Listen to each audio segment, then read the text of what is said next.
Madam sampling வேணும். சாம்பிளிங்னா அதாவது fruits சாப்பிட்டு பார்த்துட்டு நீங்கள் வாங்கிக்கலாம். ஓகே, எவ்வளோ சாப்பிடலாம்? ஃபுல்லாக சாப்பிடலாமா? சாப்பிட்டு வாங்க, எவ்வளோ வேணும் சாப்பிட்டு வாங்க. പേര് മാതിരിയെ ഫ്രഷ് ആണ്. Thank you.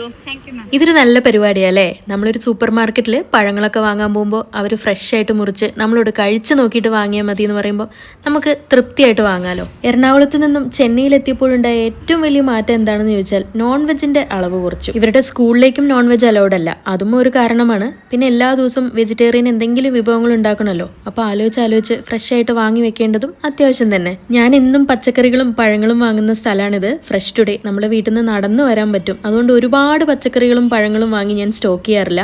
ഫ്രിഡ്ജിൽ ഒരുപാട് പച്ചക്കറികൾ കാണുമ്പോൾ എനിക്ക് എപ്പോഴും കൺഫ്യൂഷനാണ് എന്താണ് ഉണ്ടാക്കുക എന്നുള്ളത്. അപ്പോൾ അല്പം മാത്രം ഉണ്ടാകുമ്പോൾ നമുക്ക് അത് മാത്രം ഉണ്ടാക്കി തീർക്കാമല്ലോ. പിന്നെ വീടിന് തൊട്ടടുത്തായതുകൊണ്ട് നമുക്ക് ഓടിപ്പോയിട്ട് നല്ല ഫ്രഷ് ആയിട്ട് വാങ്ങുകയും ചെയ്യാം. ഇതൊക്കെ കാണുമ്പോൾ തന്നെ ഒരു സന്തോഷമാണ്. കീടനാശിനികളൊക്കെ ഉണ്ടാവുമായിരിക്കും, പക്ഷെ വേറെ വഴിയില്ലല്ലോ. സ്വന്തം നാട് വിട്ട് മറ്റൊരു നാട്ടിലെത്തിയാൽ ഇതൊക്കെ തന്നെ കഴിച്ചേ പറ്റൂ. പിന്നെ ഇവിടെ പഴങ്ങളും പച്ചക്കറികളും മാത്രമല്ല, അത്യാവശ്യത്തിനുള്ള കുറച്ച് ഗ്രോസറീസും ഉണ്ട്. ഒരു ചെറിയൊരു ഭാഗം സ്റ്റേഷനറിക്കും വേണ്ടി ഒതുക്കിയിട്ടുണ്ട്. ഇവിടെയാണ് കിച്ചുവും ദേവും അധിക സമയം ഉണ്ടാവുക.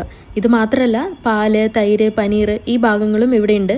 അപ്പോൾ ഇതൊക്കെ വാങ്ങാനായിട്ട് ഞാൻ 3 ബാഗ് എടുത്തിട്ടാണ് സാധാരണ വരിക. അതിൽ വലിയ ബാഗ് ഞാൻ എടുക്കും, പിന്നെ 2 കുഞ്ഞു ബാഗ് ഇവർക്ക് 2 പേർക്കും കൊടുക്കും. അപ്പോൾ എല്ലാവരും കൂടി എടുക്കുമ്പോൾ അധികം വെയിറ്റ് ആയിട്ട് തോന്നുകയില്ല, അവർക്കും ഒരു രസമായിരിക്കും. പഴങ്ങൾ ഇതുപോലെ കട്ട് ചെയ്തും വെച്ചിട്ടുണ്ടാകും. ഇത് കാണാനും നല്ല ഭംഗിയാണ്. കാര്യങ്ങൾ ഇങ്ങനെയൊക്കെ ആണെങ്കിലും എറണാകുളത്തിനേക്കാളും നല്ല ഫ്രഷ് ആയിട്ടുള്ള പച്ചക്കറികൾ ഇവിടെ കിട്ടുകയാണെങ്കിലും വിലയുടെ കാര്യത്തിൽ അല്പം മുൻപിലാണ് ചെന്നൈ.